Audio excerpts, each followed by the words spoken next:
Hello, it's a beautiful afternoon with Leanne Kinsugi, and I am so super excited to be here. You know why? The testimonies after episode 1 and 2 have been simply amazing.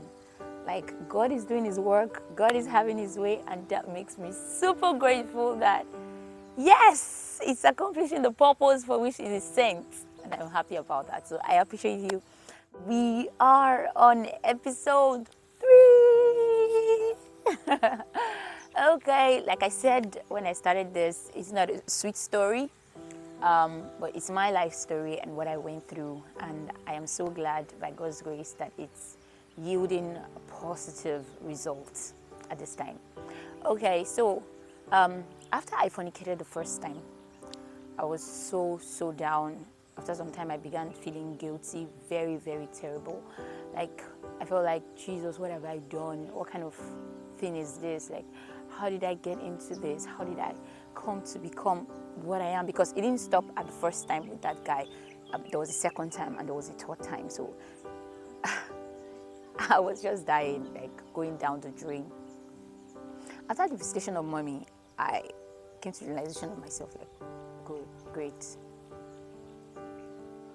Last. You don't lose ammo. What next? So I started praying.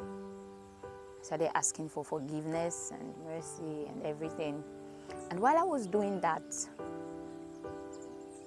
one night, before that night, at a point in time, the devil told me, you are useless.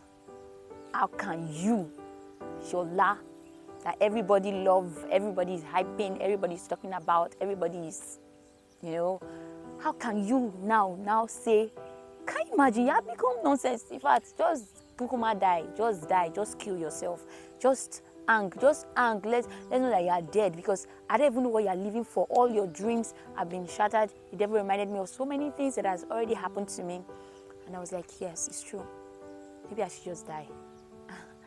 See, I got to the stage where I looked at the rope and I looked at the ceiling fan in our room. Honestly, I did. But something kept me. I couldn't read my Bible. I couldn't pray.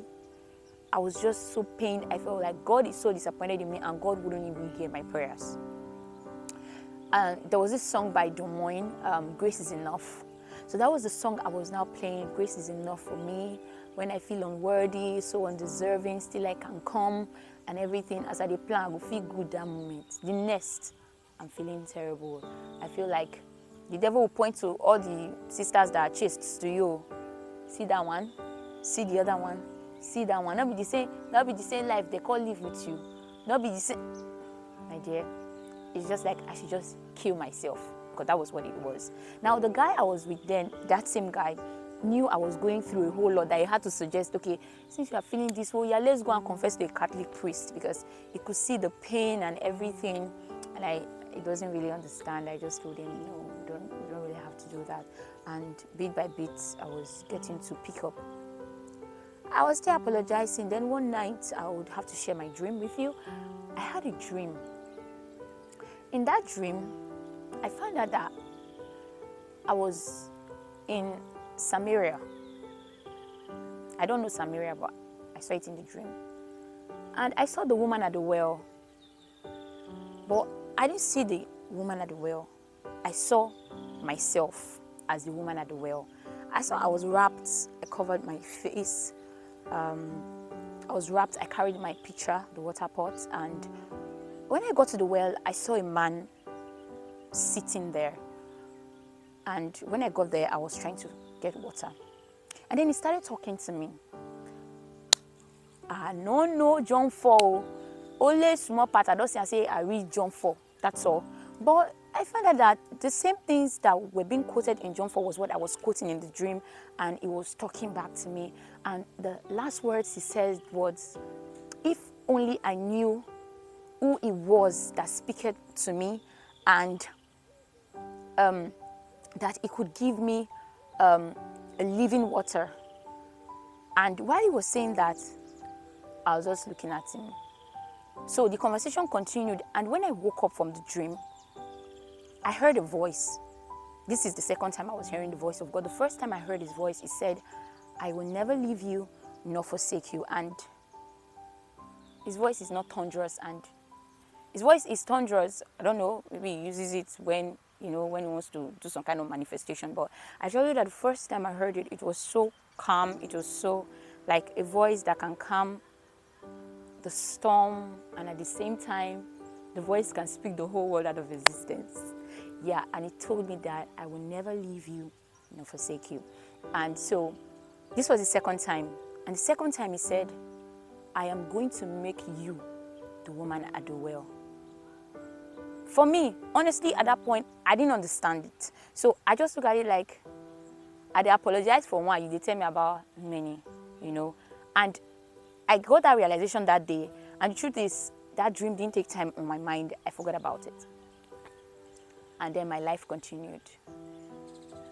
I kept living and kept living and kept living. And I was getting worse. So I didn't know how to sever my relationship with this young man, because he was talking about, let's get married, blah, blah, blah. And I told him I wanted to go to school. So when I did that pregnancy test, I now lied to him that I was pregnant. I told him, I'm pregnant. What are we going to do? He said, okay, he will call me back. And when he called me, he didn't think of whether I'm going to die, whether anything will happen to me. And there's a nurse, I'll take you to a particular nurse. The nurse is very good. She would give you drugs. She would do this one. And then I saw how much he loved me, in quotes. So I don't know, let me not go there, but be wise. Be wise. Our bodies are the temple of the Holy Spirit. So just after that, they called off the strike, because I'd already gained admission at this point. They called off the strike and I was to go back to school. So the school, I didn't know nobody. It was a new environment. We had service, I think about a few weeks before they called off the strike, and I prayed and cried. I said, Lord, I will not do it again. Lord, I vow to you. I vow my body. I vow my soul. I vow my spirit to you. I propose in my heart as Daniel, I will not defile myself anymore. I will not do this anymore. I will not do that anymore. But I tell you that a portal has been opened. No spiritual help, no physical help. Who do I want to tell that, hello, I have met with a man? Where do I want to start from? Where, how do I want to say it? It's quite a very, very, very difficult decision for me to make. So I came to school with that hurt, with the wound, and something even happened before I came to school. Like, I was lied on. I saw that what happened to me was about happening to other girls that came after me, and I had to raise an alarm and say, see what wants to happen. The same thing that I was experiencing is about to happen. And as I said that, the alarm I raised was turned back on my head, that I was just trying to raise a false alarm. But I tell you, the alarm was true. But like I told you before, nobody seemed to believe you. But all is well. And that was how I packed the hurt and all the pain and everything. I came to school. I met wonderful people, fine people that loves God so much. I was like, yes, this is the kind of atmosphere I want to be in. Now, I didn't have a body when I got to school. So the brethren, two brothers, the brethren that helped me told me I could stay with the neighbor. It was a building.